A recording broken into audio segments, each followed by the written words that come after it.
Alright, hello everyone. Shockwave here again. No, it's late.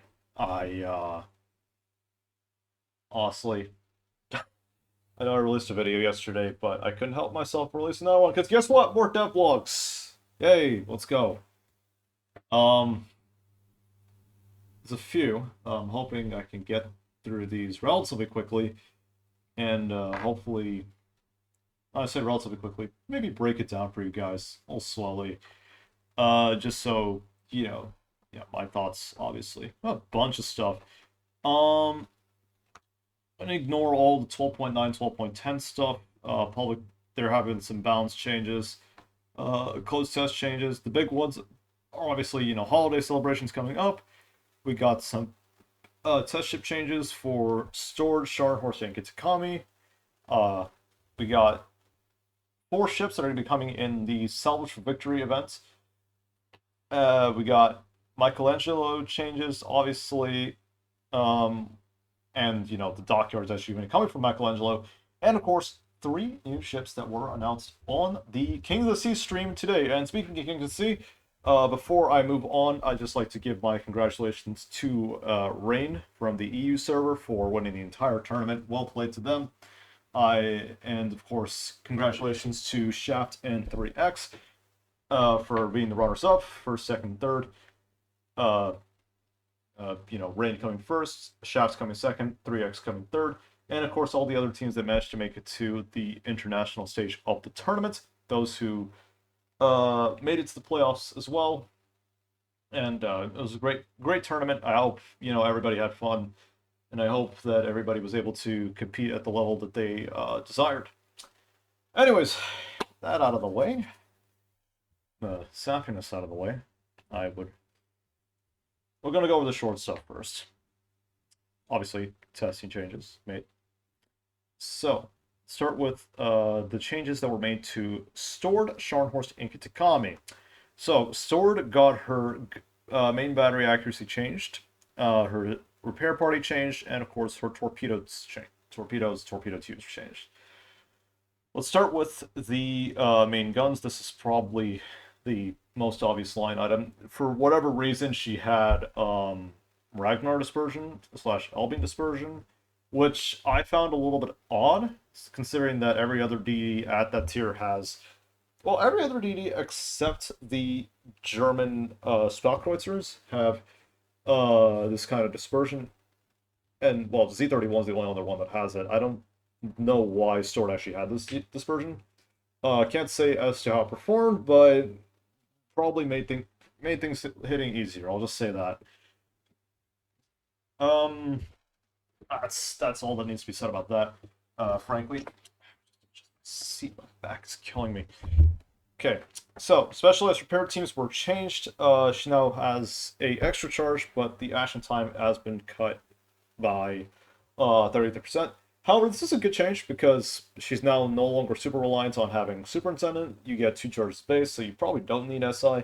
But if you have like a Legmod Holland Captain where you're running like Superintendent, you have 3 heals to work with, still grants you a good bit of survivability over your counterparts at tier 7. Especially considering that there are, I think, only a couple of other DDs at tier 7 that do actually have a heal. I know Huron has a heal. I don't know if any other tier 7 DD has it. So, uh, this is probably a really good change, frankly.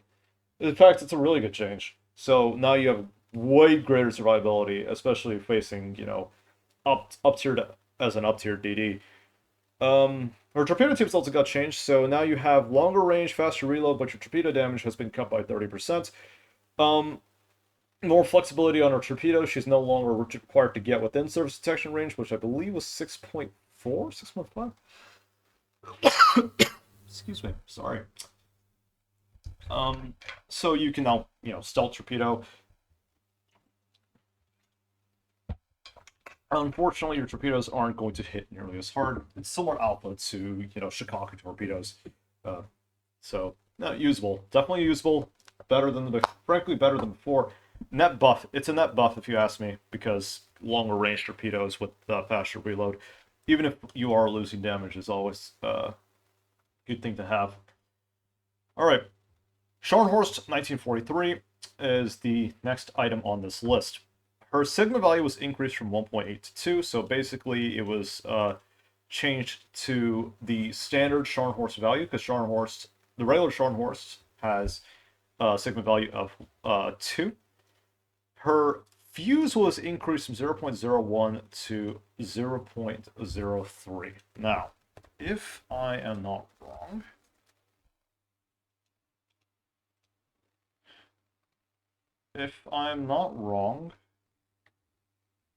Scharnhorst, this is just a Scharnhorst. Scharnhorst has a 0.01 second fuse. You guys can see it right there. So this now gets a standard battleship fuse. This has a double-edged effect. On the one hand, you can now citadel battleships a little more easily. However, on the downside, you're now overpetting cruisers quite a bit more. Now, thankfully, because the dispersion curve of German battleships have been updated, you know, well, frankly, a long time, I think like 2.5, 3 years ago at this point. Might actually be, what year are we? It's 2023. It's like nearly 4 years ago that the curve was updated. I think it was updated just prior to the Puerto Rico thing, the first run of Puerto Rico. Now you're actually going to hit your targets for the most part, because you have the American battleship dispersion curve. The problem is you're just going to overpanel cruisers a lot because those shells are fast and they have a good amount of penetration. Even with 283mm guns, you still do pen targets quite easily. Especially with the flat broadside. However, you face a lot of thin cruisers as your tier. Tier 7 sees a lot of very thinly armored cruisers that it can also kind of bounce your shells. So, kind of not going to do as well against cruisers, but against battleships, definitely going to do better. This is one of the big things. Obviously, the next one is she got engine boosts. She got a French cruiser engine boost for some inexplicable reason. So that gives her a top speed of 36.2 knots for a total of 234 seconds if you use the module. Now, that gives her great flexibility to kind of just go in and brawl as she kind of wants to. The problem is her heel got changed. So now it's just a standard. It's the same as a regular Scharnhorst. It used to kind of, I think it used to be like a British battleship heel. Something like that. But the problem is that it got changed. Now that you have a regular heel, it's not optimal per se. Because now you're like on cooldown. Your heel's going to be on cooldown for longer, so emergency repair party readiness is going to be, I would say, a necessity. But then again, well, if you're, brawling as much as you probably would with the ship, put my blanket because I am cold and I want to be comfortable while I am doing this. So this is a problem, obviously. But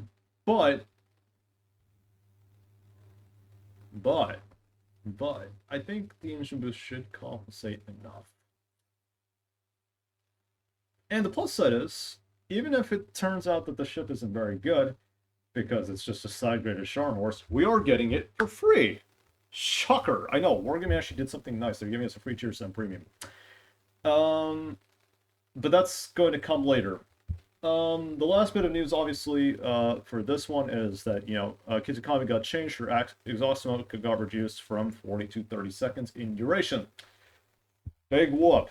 10 seconds. It doesn't really matter. I'm not going to say what.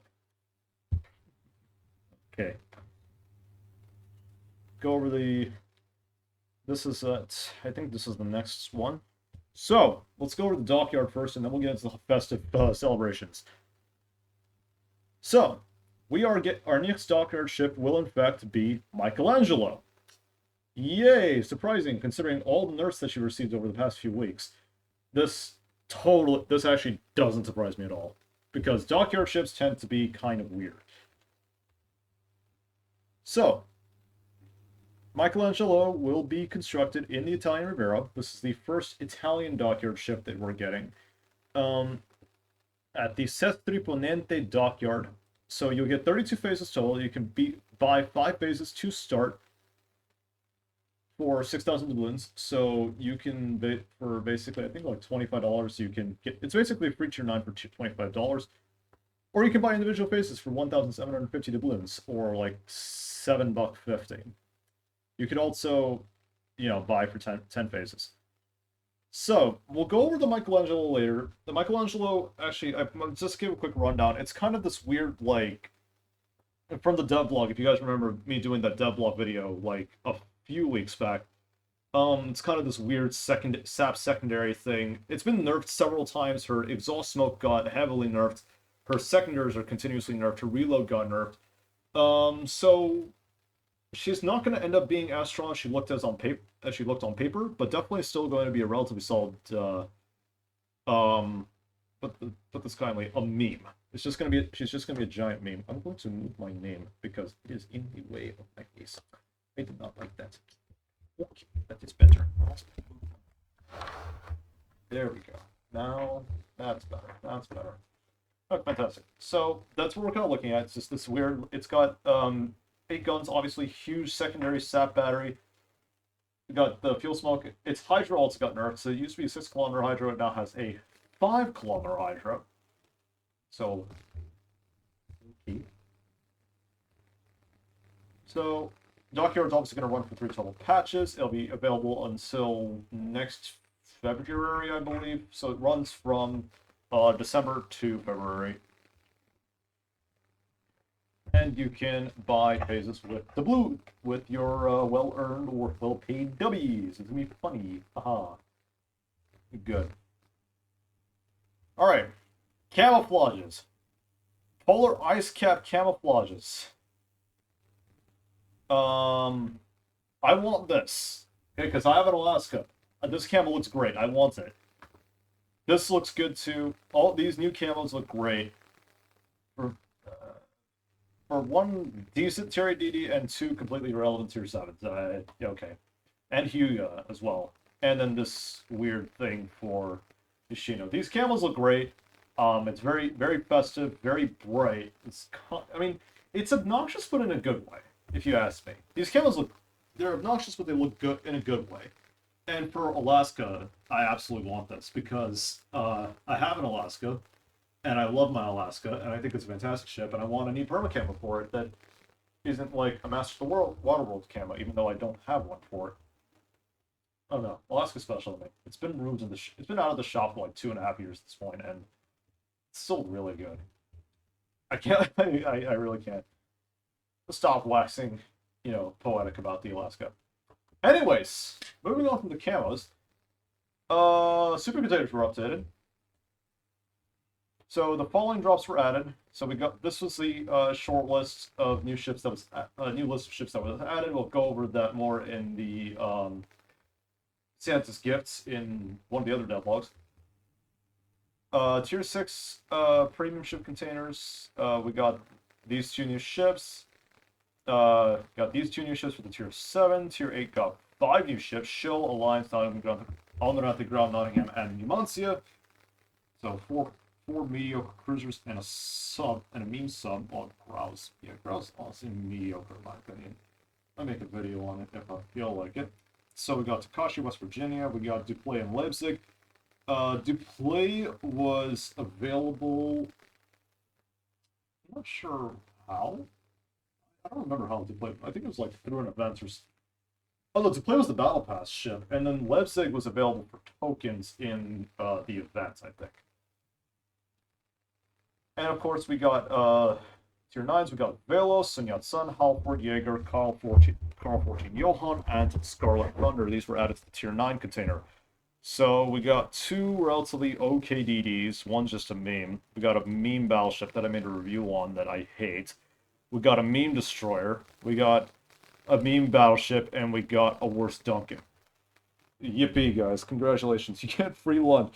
Hey, at least you get them in containers now, Puggies, so you don't have to buy these for resources. So they're changing commander skill recommendations as well. That's whatever. Oh, they're changing the flags. Never Foxtrot now reduces squadron consumable cooldown by 5%. X-ray Una Papa Una One all now affects the smoke curtain generator. So now fuel smoke is now going to be affected by the 2 modifications that increase the timer. So all the Giuseppe Verdi fans out there, please don't. Kindly. Sorry. I'm sorry I had to make that. This is a change we'd expected for a long time, and now we're getting it. I'm expecting to see a lot of like mod Venezias running this fucking game. Because they probably will. This is the big one, though. This is the big one. Squadron Consumables Modification 1 has been changed for aircraft carriers. So instead of the effect that increased squadron consumable action time, it's now an extra consumable. Now, it's big because it targets a very niche, a very specific Hakuria build that increases the heal timer. And because that heal timer, the heal would last like 8.5 seconds or something like that, or like 8 seconds. Because of that, you could actually out-heal combat air patrol fighters from carriers. And I've used this before, and frankly, it's stupid. And I'm actually glad that they changed it, because now carrier sniping isn't nearly as viable as it used to be. As it is, it was a waste of time and resources, because, you know, carriers trying to come after you is like, they're wasting time. They gotta go around the map, they gotta avoid getting flaked. You gotta avoid losing too many planes, and they gotta strike you, and they're gonna lose like 5 planes, and then they gotta calculate the odds, etc., etc., etc. This basically meant that with Hakuryu, you could forego that thing just by timing your heal correctly. So the moment the fighters tagged and started attacking you, the moment the machine gun burst started, the moment started taking damage to the combat air patrol, you could proc the heal, it would outlast that, and you could go back. You could start making attack runs again, and the fighter won't come out for like 30, 45 seconds. This means that that strategy is no longer viable. That is big. That is really big, and, you know, carrier sniping is no longer viable. I know Stratmania is going to be like, why were you carrier sniping in the first place, though? I'm like, because I could. Okay, I digress. That's a big change, though, and probably one for the better. It's effectively an indirect nerf to all the carrier players who do take that build. So, next is Salvage for Victory. Now, this one is going to take a bit of explaining. So, first of all, this stupid thing is back. Why? Wargaming, come on, I told you this was a giant meme. Why is it not dead? It came back. Apparently we're getting it back now. So, it's gonna be fun. Well, actually, I'm gonna have a lot of fun, because can't wait to, you know, crap all over Kuma at tier 10 with my Malta. So that's gonna be funny. But it's a giant meme, obviously. So, the Salvage for Victory mechanic thing was actually present this patch, last patch, with the champagne. I think there's also this patch, the Salvage for Victory. It was available for like I think the first couple of weeks, where you could exchange your resources like coal. You could exchange coal, steel, credits, doubloons, and actually premium time as well to acquire the champagne. Now, I already had the champagne through means I am not going to discuss, and I regret getting it through those means, because champagne's not actually that good. I thought it was going to be a giant meme, turned out to be a giant suckfest. But, you know, it's kind of the same thing here. However, instead of just one ship, or like, you know, in a perma camo, like we got the Normandy perma camo, we're going to get 4 ships out of this. We're going to get the Eli, the Francesco Ferruccio, the Defense, and the Kitakami. So 2 tier 10s, essentially, if you whale. So, you get 4 ships, obviously. Be able to get 4 Santa's big gift containers for completing 3 stages. I think I'm just gonna end up doing like 3 stages. I have like 300 days of premium, and I'm not gonna run out anytime soon. So, also probably gonna get a shit ton of them from the battle pass anyways. So, you know, go figure.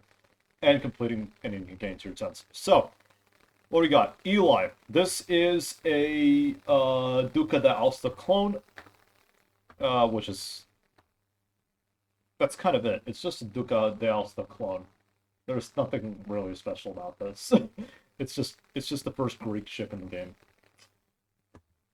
Francesco Ferruccio is kind of special.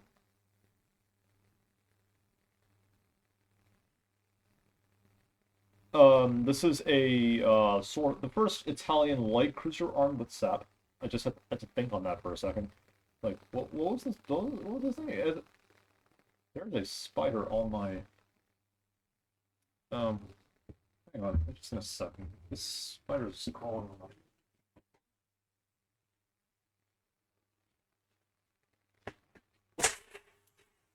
There you go. Cool. Just look at buggies. Sorry, you guys have to see that or hear that. I'm not gonna bother editing that out. That's you guys get to see my upper body whack the shit out of a spider. That's what you get. That's your content. Okay, I'm good now. Those are just spider. Okay. Anyways, Francesco Ferruccio. This has a 8. Well, this is the first. Actually, no, I'm wrong. This isn't the first Italian light cruiser equipped with SAP. I know what the Caccioli has, but it's the first one past tier 6 that has SAP. I know. Weird, right? So you got 8 guns, 1 turn in the back, 1 turn in front. This has asymmetrical firing angles. It's got fuel smoke. It's got a long reload, but hits hard, apparently. I don't know. Can't really say how it is.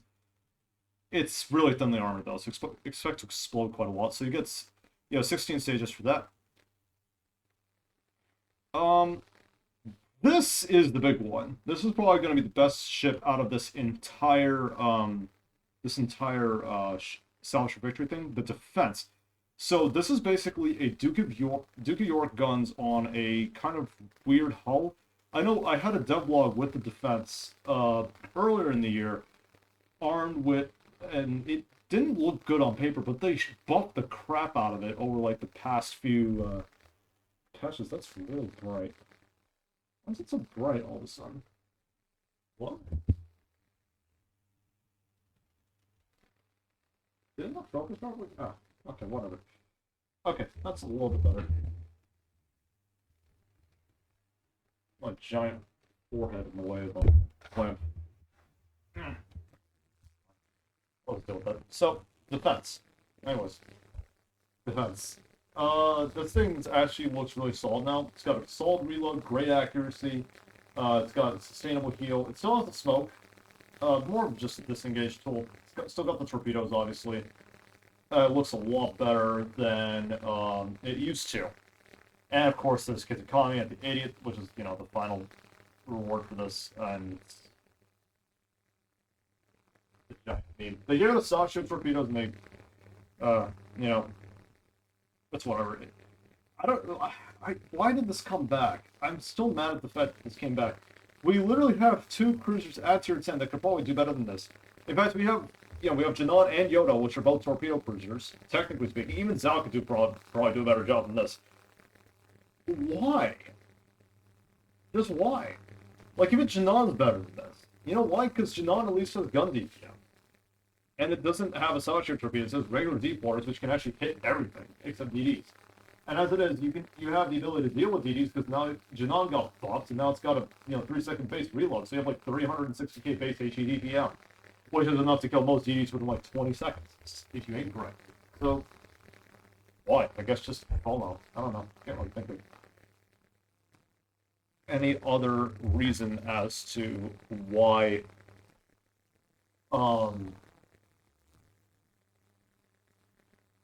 this would come back, other than just like, hey, it's an old meme, let's bring back an old meme. I'm sure this will go well. Stop. Microphones. Jeez. Anyways. Yeah. So, this are the flags, obviously. We have the Eli flag, this is the Francesco Ferruccio flag, this is the Kit Economy flag, and of course the defense flag. So you have 100 total stages. You'll at the 100th stage, you'll get this special thing. All costs are not cumulative, by the way, I should emphasize this. So each stage will cost you 2,400 research points, or 1,700 steel, or 19,000 coal, or 60 days of premium. I'm more than willing to sacrifice 7,200 research points for this. And maybe another 12. And maybe another few to... I'm willing to sacrifice a lot just to get defense, though. Like, unironically, I'm willing to sacrifice a lot to get defense. Because it actually looks really solid now on paper. And, well, you know, reasons. I would expect these ships to be available in the future after the Celestial Victory event, so if you guys don't feel like, you know, whaling like 60 million years of your, like, a bunch of, like, money, because the total cost to get Kitakami, somebody did the calculation, it's around $1,200. So you get Kitakami and then all these. The rest of the rewards and everything else. I don't know. Is it worth it? Probably, if, you know, you're the kind of person to well $1,200 on a game. Oh, totally not me, by the way. Just kidding, I did. Now, the problem is, though, these three ships may be available in the future. I kind of expect defense maybe to come for steel research points, Francisco Ferruccio to come for, like, maybe... And both Eli and Francisco Ferruccio to either come for, like, you know, coal as a low-tier coal ship, or maybe a, maybe doubloons at some point. However, Kitakami will not be coming back for 2 years, so it will not be coming back until 2025.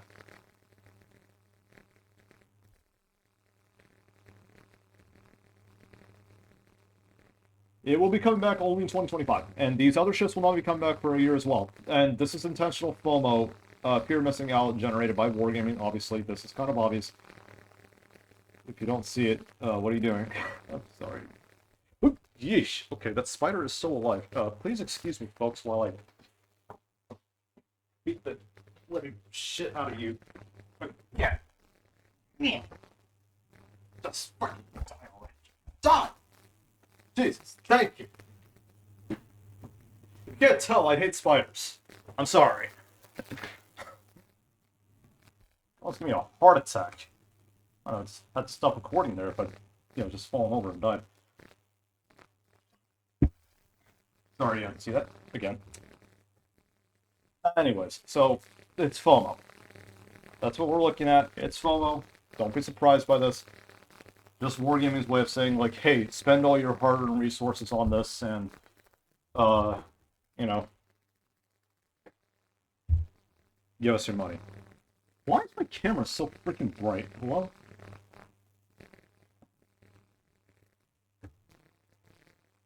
Maybe I'll adjust this. Oh, okay.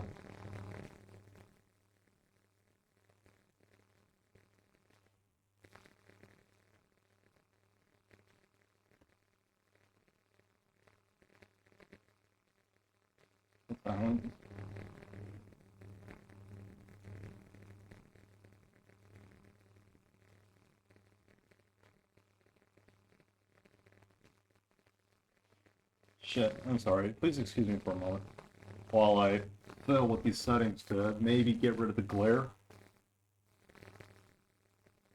Because, I don't want you guys to be looking at, like, this really weird bright... Yeah, I'm just gonna turn off the light in my room itself. I'm just gonna... There you go, that's probably better. Yeah, now the glare's just coming onto my face. So you guys will probably see me better. That should do it. Okay, fantastic. That's a lot better, actually.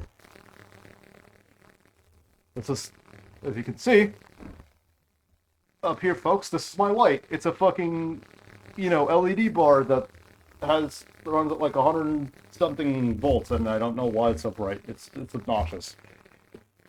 Get it changed, but unfortunately, this is not my personal apartment. I live on a university campus. I literally can't do anything about that. So, go figure. Anyways, Oh, it's running slow for some reason. This is rolling quickly. What's mine? Whatever. Okay, so moving on from this, you guys probably get the point. I don't want to keep beating on a dead horse.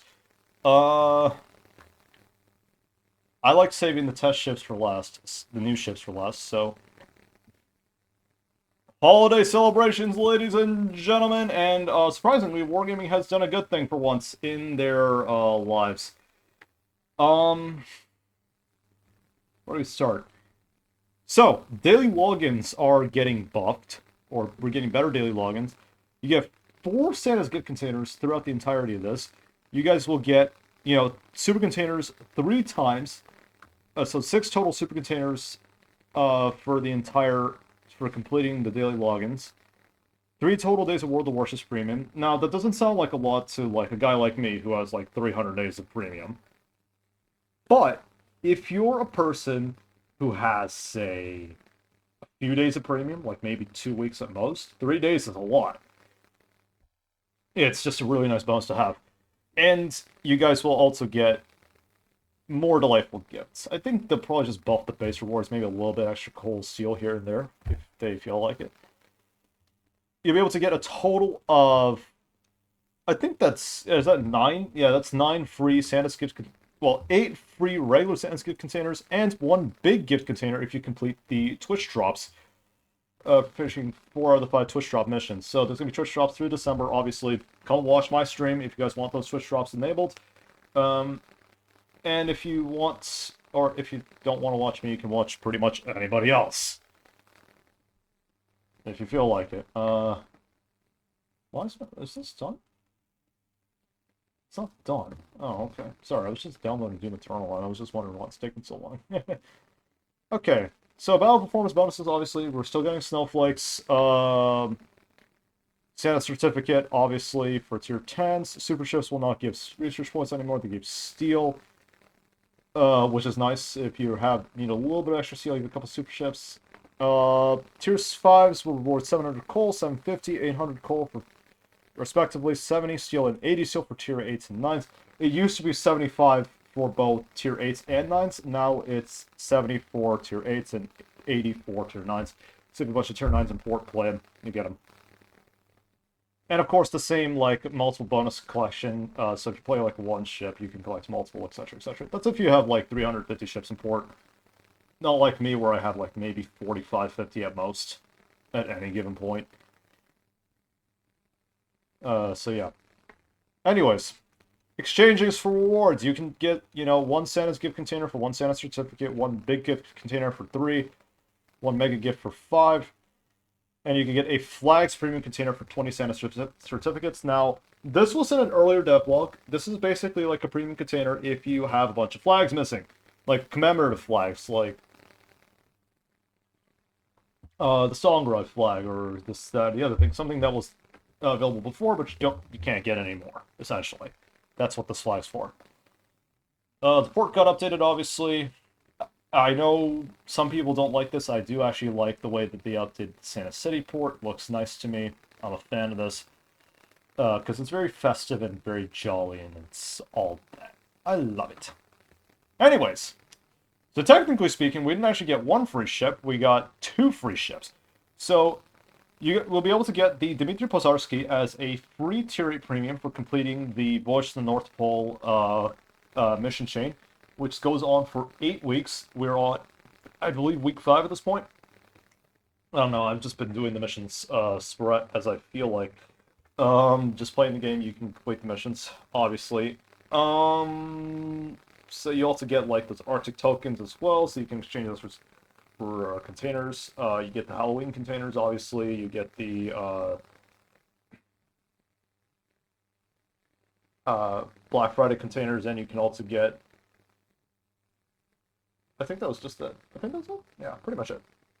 So, now, of course, we have to move on to the Battle Pass. The Battle Pass, it's technically still the Battle Pass, it's just been updated. So, 20 stages. Shard Force 43 will be available at stage 10. Sword 43 will be available in the premium progression at I think reward like 18. You guys will be able to get historical commanders and a special commander, two historical commanders, and a special commander available in the premium pass as well. I don't like the fact they put the commanders in the premium pass. Sometimes we do need, you know, those 10-point commanders. Those are nice to have. We have flags, obviously, coal, steel, 23 total Santa's gift containers from this pass, which is big. I mean, yes, please give me. And Storm 43 will be in the paid battle pass. I can probably tell which one's going to end up being better overall, given how German ships usually are. That's a joke, by the way. Take it as a joke. That's a joke. Okay? Don't take it as me actually being serious. It's a meme. Okay. And, of course, Santa certificates for post-progression. So, if you play the entire event, you complete all the missions. Missions can be completed over any number of battles. You have 2,000 base XP in any battle type to receive 1 point. I think this is like just a one time a day thing. You can complete, I think, 1 level a day.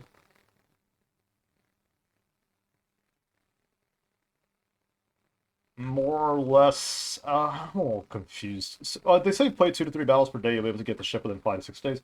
Frankly, you might be able to just do it like, if you're like me and you can get like 2.5k base on a regular basis, or like anybody who can get like 2.5k base on a regular basis, then this should only take you 1 battle. You can just play 1 battle, you can log off, I'm done.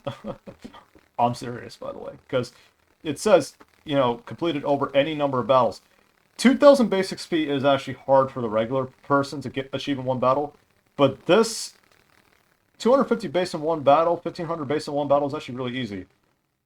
And plus, you can also complete this mission 5 times a day, so you can play 5 battles, get 2,000 base XP over any number of battles, and you're done. It's not that hard. It's literally complete. So it's a total of like 11,750 base XP in 1 day to get 25 points. And you'll be able to... And total point cost goes as follows. So, you know, you'll get Bruce Fraser, you'll get Eric Bay, you'll get the Aurora di Natale with 6 points. These are 2 10-point commanders, by the way. 1 for Britain and, of course, 1 for the Germans, which is really useful if you're grinding those ships and you need like a 10-point commander that you could quickly reach terrain, etc., etc. Because you only really need a 10-point commander to play any ship past like up to like tier 8 or 9. Tier 10s do require a little bit extra, maybe 14 points, but it shouldn't be too problematic. So you get, of course, you pay for the progression. It's still going to be the same cost, presumably, you know, 2,500 doubloons for, you know, $10. This will be easy. So you get the paid track. You get all these prizes. I would hope it's 2,500 doubloons and it's not the 6,250 because that'll just be awkward. That'll be just a giant meme. And I don't think anybody would be happy with that, frankly. They didn't specify what the cost was. So you get a total of 1,000 points. You only need 500 to obtain all the rewards. So these are the rewards as follows, obviously. So we'll start with the regular track. So 1 day of premium, Aurora di Natale, 3 Santa's gift containers, New Year permanent camouflage for tier 8 ships, Merry Christmas commemorative flag, 3 Santa's gift containers, 3 days of premium, another permanent camouflage. You can see where this is going.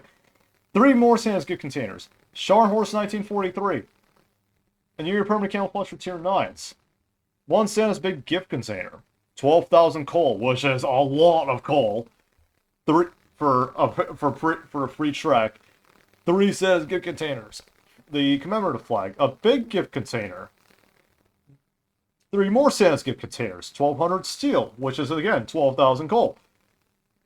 3 more Santa's big gift containers, 3 Santa's mega gift containers. And then once you complete this, you'll get 1 Santa certificate for every level that you complete. Meanwhile, pay progression, we'll start with 1 Santa certificate. New Year permanent camouflage. We'll have another Santa certificate. Another Santa certificate. Bruce Fraser with 10 skill points, which is nice. Another Santa certificate. New Year permanent camouflage for tier 9 ships. What time is it? 8:30. 8:40. Another New Year's, well, New Year permanent camouflage for tier 9 ships, which you would get here. Now you get a level 7, 4,000 coal. Another Santa certificate, North Cape commemorative flag. If you don't have, I think this is a new one. I'm not sure if I have it because I completed the collection. Another Santa certificate, New Year permanent camouflage for tier 9 ships, 4,000 coal. Another Santa certificate, Commander Erish Bay, with 10 skill points. Another Santa certificate, yet another Santa certificate, 4,000 coal. Another Santa certificate, and for completing the Premium Battle Pass, you get the Sword 1943, which is pretty dang cool. Now, if you're wondering what these two commanders are, this is a revision of the Battle of the North Cape. So between, where Shorthorse was sunk. So, if you're interested, the Battle of the North Cape containers are still in the shop for coal. If you don't have the collection completed, you get a nice spicy perma camo for the regular Shorthorse, which I actually don't have. I would like it though. I have the perma camo for both the Duke York and the Shorthorse 1940 regular Shorthorse. Unfortunately, I have nowhere to put them, but they look really cool. So hopefully, I get Duke York and Shorthorse out of containers. I think I'd probably get Duke York with coal, but I don't want to waste my coal because I'm saving it to get the. I don't know what. What am I saving my coal for, anyways? Probably next coal ship. I don't know. Anyways, moving on from that. Yeah. So this is a revision of the Battle of the North Cape event that Wargaming did in the past for World of Warships. So again, those containers are still available. You can get them, complete the collection. You can buy them with coal. You can buy the premium containers. Obviously. So if you want to do that, you can do that. Anyways, Santa's gift containers. Here's what they look like. More Satan boxes. However, there is no more shortlist, so that's cool. We're not going to get Makarovs, because I remember the first ship I got out of the containers a couple years ago was, guess what, ladies and gentlemen? A Makarov. Shocker. Anyways. So, 43 older ships were removed, and 19 new ships were added. However, all the rare ships, like, Small and Thunder, Musashi, all that remains. So, here's all that's been removed. These are all ships that you could buy in the shop with either gold or the higher tier ships. All the tier 9s, tier 10s on this list, you can actually get, and Flints as well. You can get these with coal. Doubloons and coal. So these were what were removed. You'll find these all in the shop. However, the nice thing that they removed was all this. Bunch of low tier ships that, frankly, nobody wants. What they did add, though, was these. They had Tashkent 1939. That's cool. They had a Tromp Brisbane, which are both cool. Colossus, which is, frankly, fucking stupid. Jaeger, which, again, is a giant meme. Almirante Grau, meh. Velos, kind of weird. Alliance, giant meme. Sun Yat-sen, I hate this ship. Halford, it's pretty cool. Numancia, giant meme, I hate it. Nottingham, giant meme, I hate it. Carl Johan, giant meme. Never played it, but looks cool. Scarlet Thunder, again, worse Duncan.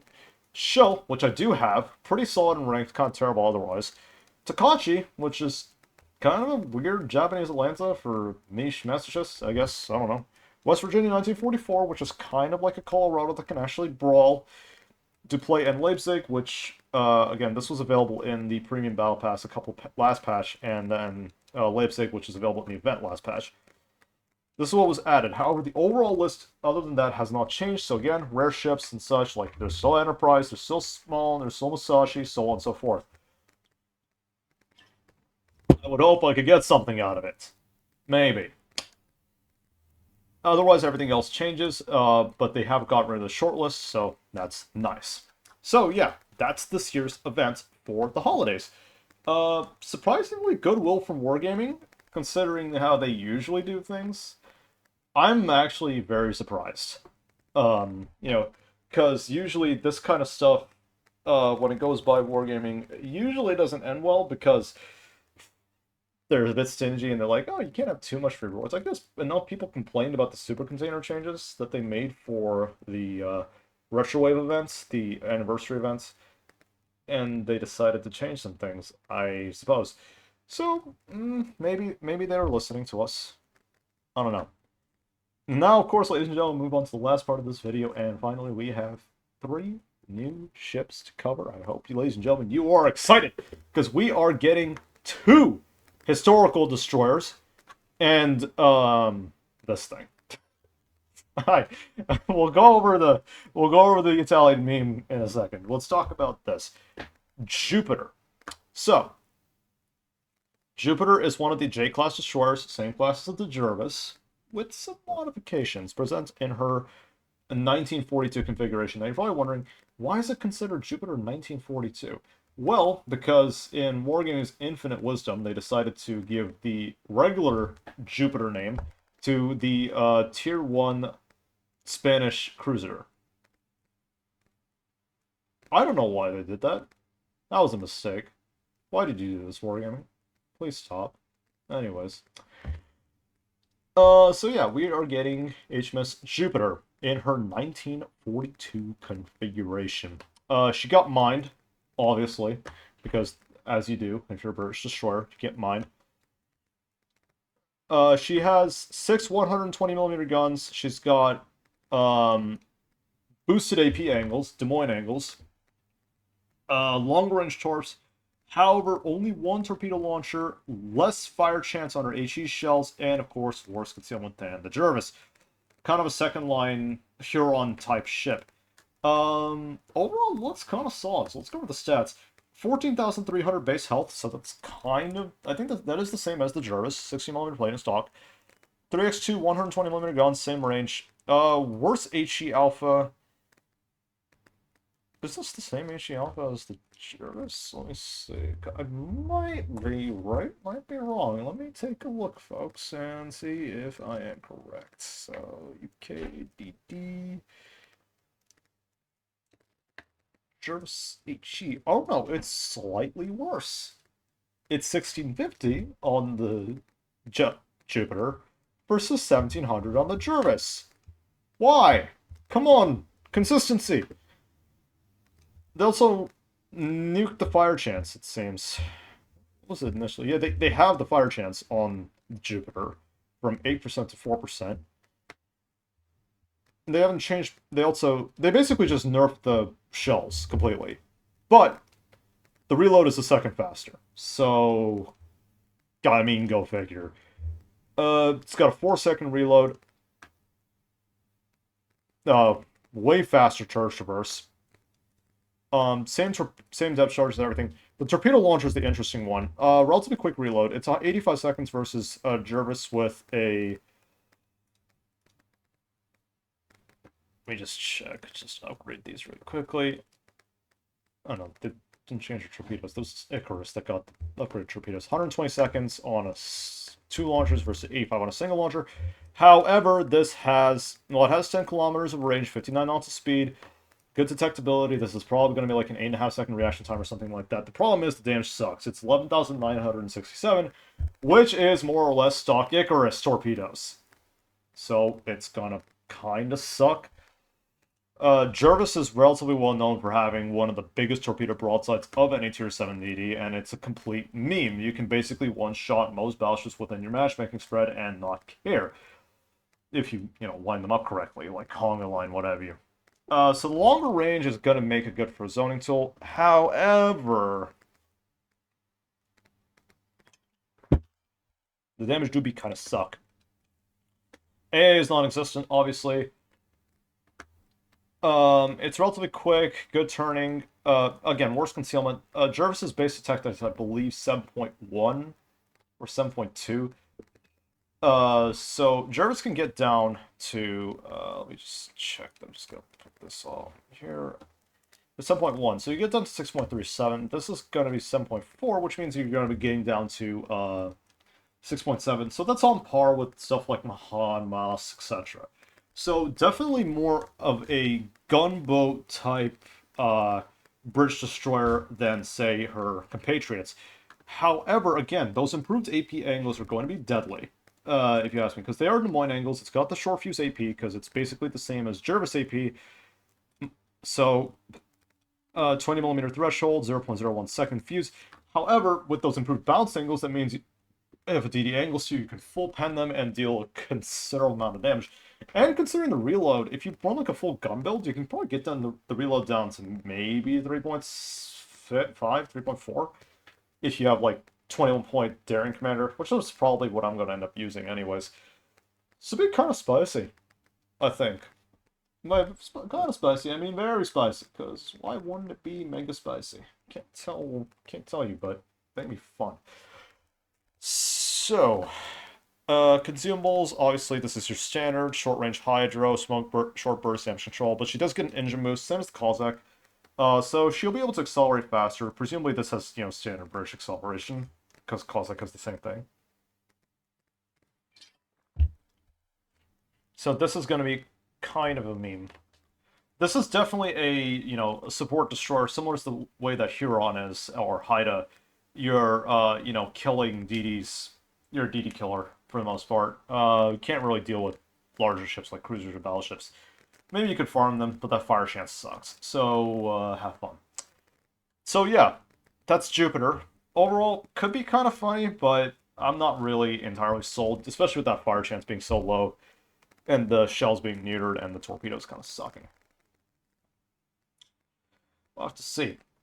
Alright, this is the second historical ship. This is the Minigumo, a tier 9 Japanese destroyer. This is the first high-tier premium Japanese DD we have gotten in a while. And I'm not going to count Star Kitakaze. I know somebody's going to say in the comments, oh, what about Star Kitakaze? What about Star Kitakaze? Isn't that a premium too? Well, that was a clone of an existing texture ship. Minigumo is a actually historical ship. Now, you could probably point in and say, oh, it's just an Asashio clone, which technically you're right, because it is an Asashio. It's part of the Asashio class. It's not just a cloned Asashio, though. There's probably some slight tweaks in the geometry and etc. that make her a little bit different, because, same class of destroyers, they don't always look identical, unless you're the Fletcher class and you all look the same. Anyways, so, Minigumo, Asashio class destroyer, commissioned 1938. She got sunk by a U.S. task force, as a Japanese destroyer does. She's similar to Asashio in most parameters. She's got, I think the big difference, though, is just torpedoes. She doesn't get Asashio's deep waters. So that's something to consider. But she does get she's got something unique. It's the first time we've seen this on a non-super destroyer, because the only two times we've seen this mechanic was Yamagiri and Ballerna, where you have the ability to switch between two torpedo types in the middle of a battle. I would hope this may set a precedent for the Japanese DDs to be bumped, but we'll have to see. So, Minigumo's stats. Let's take a look. 15,100 health, 19 millimeters of plating. This is the same as the... I believe this is the same as the Asashio. Let me just keep the Asashio up, because this is the closest comparison I'm going to have. Yeah, same health as the Asashio. Same firing range, same guns, basically. So, the critical thing to note about Japanese DDs, especially the torpedo DDs, is approach with caution. Because while they do have slow firing, slow traversing guns, they have the highest HE alpha of any destroyers in the game that don't have, like, enormous guns. They don't have, like, 152mm guns. These have 2,150 HE alpha. So, also, really good fire chance, good initial velocity. The guns hit hard, and at close ranges, they are deadly to destroyers. So if you're trying to run these things down like a Benson, like as a regular hybrid DD, you're going to eat a lot of damage. Like, Fletcher Gearing Benson, or like, a semi-gunboat. You're going to have a hard time with these, because not only are they stealthier than you, these guns hit really hard. And you're going to eat like 2-3 you can kill them, no problem, because you'll out-DPM them, but they will take off half your health through sheer alpha alone, especially if they know how to hit you. Especially if they can hit you, which probably will happen quite frequently, frankly, at close ranges. So that's definitely something to take note of, and something to be careful about is that alpha.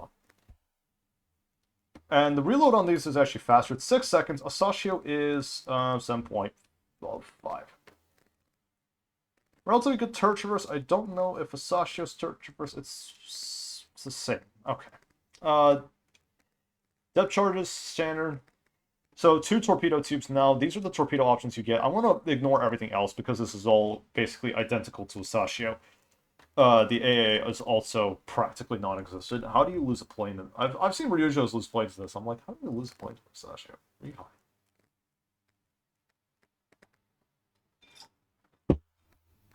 Can't even shoot at patrol fighters with Sashios, and yet I think somebody managed to actually get an AA defense expert with an Sashio once, or like a Cossack, or Shinonome. I was one of those. I see it's happened. I can't say that I have concrete evidence, but I know that it has happened at some point. Am I going to comment on it though? Probably not. Anyways, moving on from that meme. So yeah, as I said, everything else is identical to a Sashio more or less. Same consumables as well. The big thing is the torpedoes. So you have 2 torpedo options here. You have these sort of longer range standoff torpedoes, which are really slow. They have good range. They have good solid damage. 20,000 alpha, 20,967 alpha, and relatively okay detection. So the reaction time on these when fully built is 10.37 seconds. This was a calculation that I ran earlier.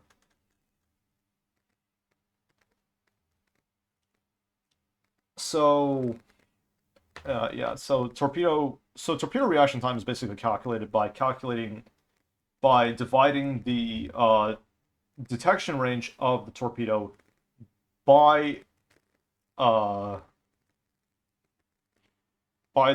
multiplication of basically its detection range divided by torpedo speed times 0.026, and then multiplying the entire sum by 1,000. So this torpedo will have a reaction time of 10.35 seconds when fully built, because the torpedoes will top out at 63 knots.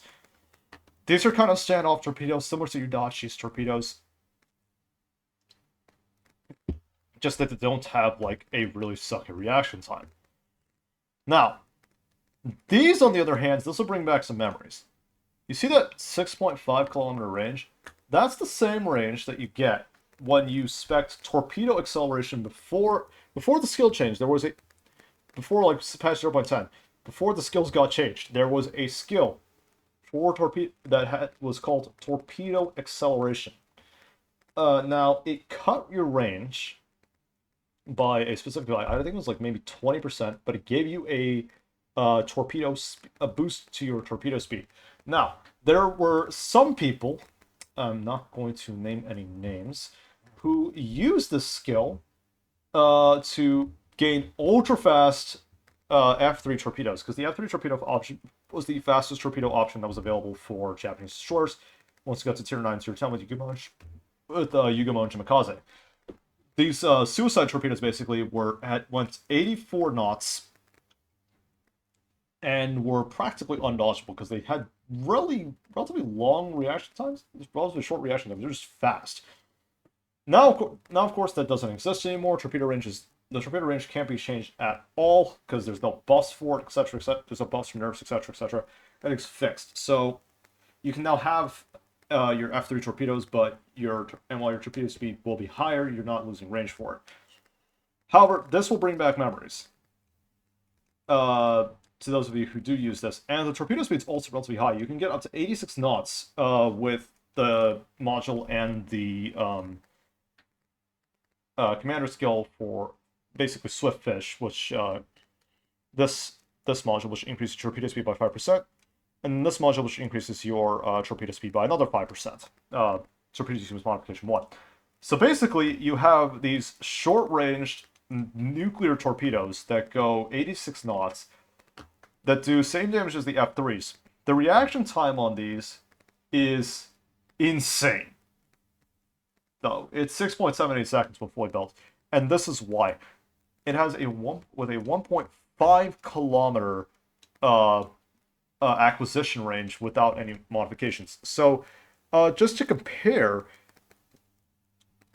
take Yugumo by comparison, and we compare her Type F3s, and then we build those out. Okay, 1, 2. These torpedoes have a reaction time of 8 seconds, as you can see.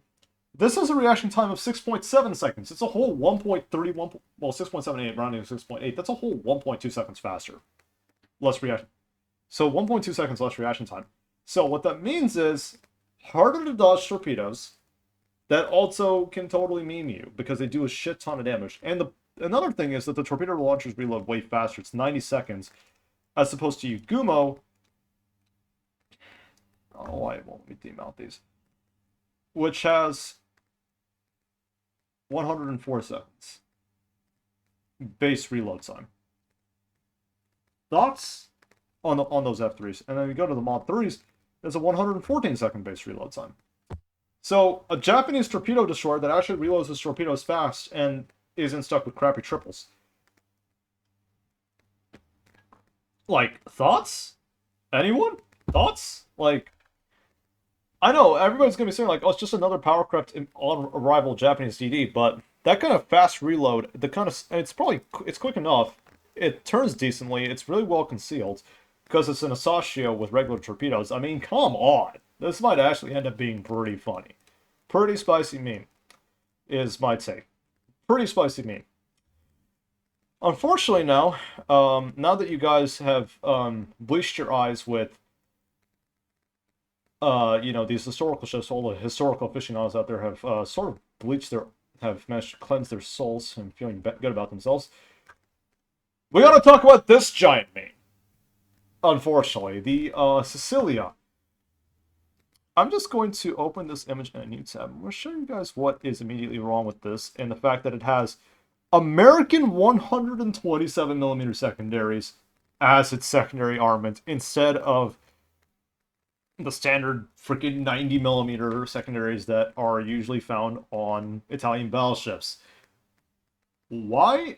Apparently, well, actually, to be fair, the Italians did borrow a lot of technology from the Americans after World War II. So that's fair.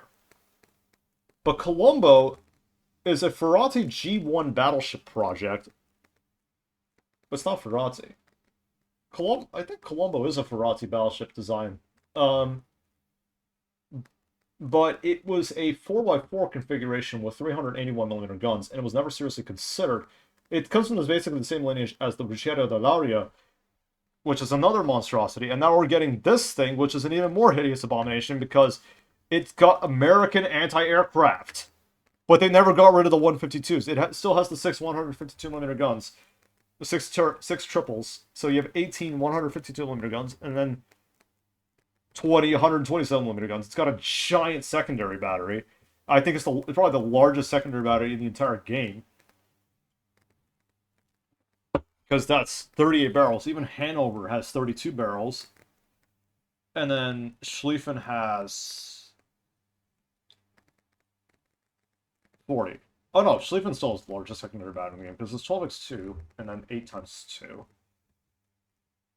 Yeah, it's 40. Sorry, this has the second largest secondary battery in the game. Let me correct myself. Anyways...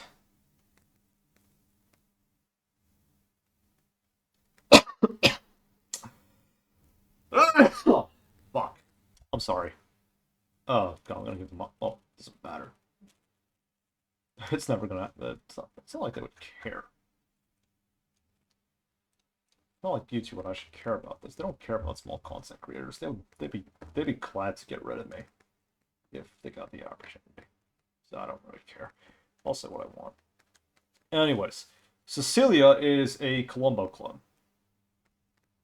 That's kind of what you need to know so far. But there's some critical changes that have been made. First of all, it no longer has a set main battery. It's basically kind of just Colombo, but they turned into a Giuseppe Verdi, where it has HE rounds as its primary armament, as its primary ammunition, and then their secondaries are SAP. So we'll go over this in a second. So finally, they decided to add secondary reloads to freaking Devblog. And speaking of which, Jupiter also has a secondary, similar to Orkin. Well, that's kind of redundant, but you heard it from me here, so there you are. So, Sicilia is kind of like Marco Polo is to Giuseppe Verdi, Colombo is to Sicilia, Cristoforo Colombo is to Sicilia. So basically identical statistics to the Colombo in terms of armor. The guns, however, fire faster, same accuracy, same dispersion, same turret traverse. The only they do fire faster. The base reload is 33 seconds instead of 38. But you're no longer firing SAP rounds, you are firing HE rounds with basically Roma statistics. So probably going to be a relatively good fire starter, just... Actually, probably not, because that fire chance is ass! Moving on. So, same standard, bombs and everything. Now, this is the fun part. This is you get the SAP secondaries. Now, in theory, this doesn't look too good because the reload is gigantic. But you have... what is it, 9 plus 19 barrels aside.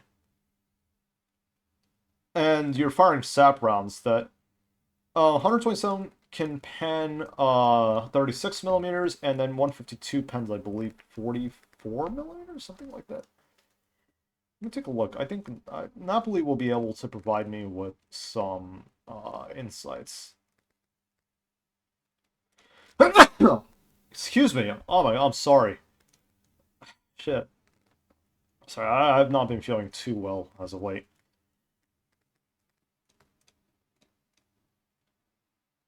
So, it doesn't show the penetration, but it's like 1/4 or something like that. I don't know. It's some weird value. I think it's probably... So this probably pens like 40 millimeters of armor. So you're going to go through a lot of things with these sap rounds, and you have a huge amount of volume. And plus, you can also buff this, and obviously, so, secondary build this, you're not going to really focus into the main battery with this kind of battleship. However, the range is also relatively decent. You can get it out to, like, I believe, 10.8, 11 kilometers, so it's going to be decent. The problem is, it's going to kind of be like the Verdi, where...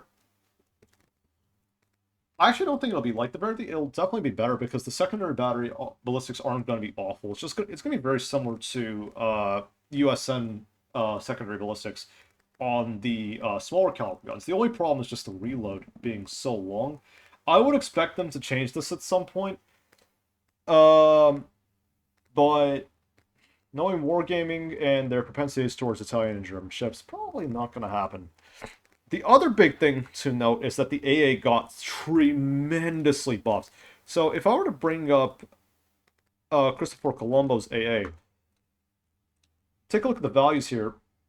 So you've essentially lost... So comparing Sicilia's values to Cristoforo Colombo's values, so 185 long-range DPS to 172 long-range DPS. 406 medium-range compared to 455. And then 245 compared to 172. Or 147. However... Take a look at the range. You now have 5.8 kilometer anti-aircraft range as opposed to Colombo, which has only 4.6, which is big, very big, because now you're not suffering like all other Italian battleships where you have 4.6 kilometer AA and a crew can just do whatever it wants to.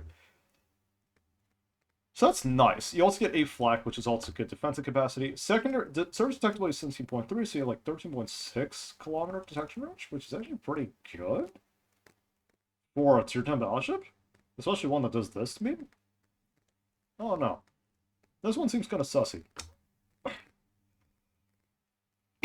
Consumables, Damicon repair party, obviously standard stuff. You get Verdi smoke, so longer duration, increased smoke puff duration time, increased radius, 4 base charges, fighter spotter, standard stuff. So this is kind of what we're looking at. As far as this goes, it's more... So we basically have 3 copy paste, more or less copy paste. There's nothing really super unique about this. So that's kind of this devblog summed up. So, we have like Jupiter, which is kind of just a weird Jervis Huron type thing. Minigumo, which is going to be a spicy meatball if it turns out to be good, and Sicilia, which is going to just be a sap spicy meatball. But I know we're already up to an hour and 10 minutes, but I do want to take a look at one more devlog that was introduced a while back, closed test 12.10, where we got a few new ships. We have the Independence, the Tianjin, and then this giant meme. We'll go over the Independence first. I don't want to really go over the Independence because it's a carrier that's... It's basically the return of the Independence at tier 6. It's basically the new support carrier line for the Americans. It's kind of a slow support carrier. It can smoke itself up, I believe. I don't know if it can. I don't think it gets the smoke. Only the tier 8 gets the smoke, I believe. So you have tactical rockets, you get torp spawners and tactical DBs. Fairly standard stuff. Nothing really unique here as far as that goes. It's probably just going to be a side grade ranger, to be totally honest. Now, Tianjin, on the other hand, is kind of an interesting one. So this is basically a clone Riga with this really snazzy blue paint scheme. I actually kind of like this blue. It's not bad. So, Tianjin is a longer-ranged, more accurate, 8-sheet, like, kind of more a rounded version of the Riga. You don't get a radar, but what you do get is a spotter. With spotter, longer range, but you get standard dispersion, so you aren't really going to suffer as much with dispersion problems past, like, say, 13, 14 kilometers. So, it's pretty cool. Doesn't really have a lot of AA to work with. It's kind of it's a Riga hull, so probably durable enough to sustain some fire. The problem is this: fast cooldown damage control. Now, I've said this before about the Sevastopol. Fast cooldown damage control on a cruiser is a bad idea, because cruisers are... If a cruiser gets set on fire, it has standard, fire duration, I believe. Yes, standard fire duration, so it's not too problematic. The problem is, though, once you get to a certain point, you are reliant on memes, essentially. You're reliant on, why do I keep saying reliant on memes? Well, you are reliant on memes like 90% of the time anyways. The problem is you're reliant on not taking too much fire damage as a cruiser, because if you burn through all those DCPs, any fire that sticks is going to stick for the entire duration. And one of the benefits that a cruiser has is a faster reloading damage control than a battleship. That's 60 seconds versus a, destroyer being 40 and then a battleship being 80. So being able to DCP fires is, good for a cruiser. The problem is now you give it fast cooldown DCPs, and you only get 5 charges, and there's no way to increase that number of charges. Now you're stuck. It's like saying, okay, when do I DCP? Especially with a cruiser that has limited utility, like this one, where you can only take a fighter or a spotter, is problematic, to say the least. So I'm not sure about this one. This one's kind of forgettable.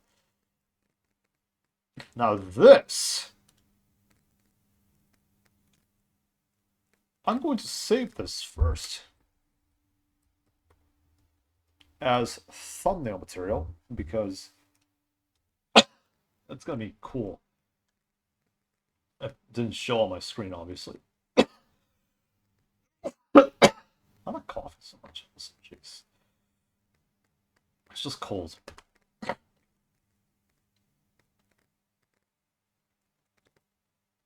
Excuse me. Sorry. I guess I'm just talking for a lot.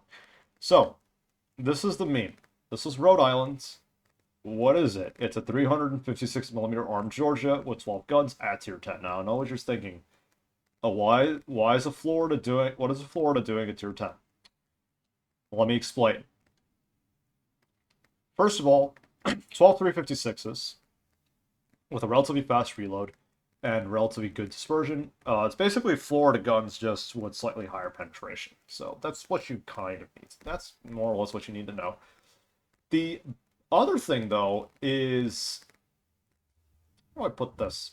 Improved pen angles. So that's kind of the big thing. It's just having those improved pen angles. They're Petro angles, so not like Des Moines angles, the kind of expected Des Moines angles, but they're Petro angles as it turns out. So you're going to be able to pen through battleships and battleship decks relatively efficiently, but you're not going to be able to do stupid shit like pen a Kremlin at 45 degrees. You don't probably don't have enough pen to do that anyways. Fast fire secondary guns. This has improved secondary dispersion. We data mine this. Fast reload. You have APRM2. She's more of a battlecruiser. 27mm plating. This is 27mm plating, right? Yeah, 27. So 27mm plating on the Rhode Island. So that's one thing. Let's just go over the stats now. The guns are kind of a big issue though. And I know what you're saying, well, it's Shockwave. The guns are actually pretty good though, right? Because they're accurate and they're fast firing. Well, in practice, probably, but the velocity is good, and air drag is also relatively solid. Dispersion's pretty solid as well. The problem is just the fact that you have terrible values, because these guns are straight copy pasted from the Florida. So you have like terrible HE with like decent penetration but shitty alpha and shitty fire. This is like lower fire chance than the Italian 381s with HE, as we saw with Sicilia. And then the AP alpha isn't that good. It's 9500, which is identical to German 305s. So, yeah. I mean, shell values will let it down, definitely. Otherwise, everything else is relatively solid. I mean, it's fast. It's got an engine boost that allows it to go like 40 knots. I think it might be the fastest. It's like tied for the fastest battleship in the game of Georgia. You get a radar that is a giant meme. You get a fighter spotter. You have a fast cooldown DCP. You get a fast cooldown repair. You get a regular American DCP.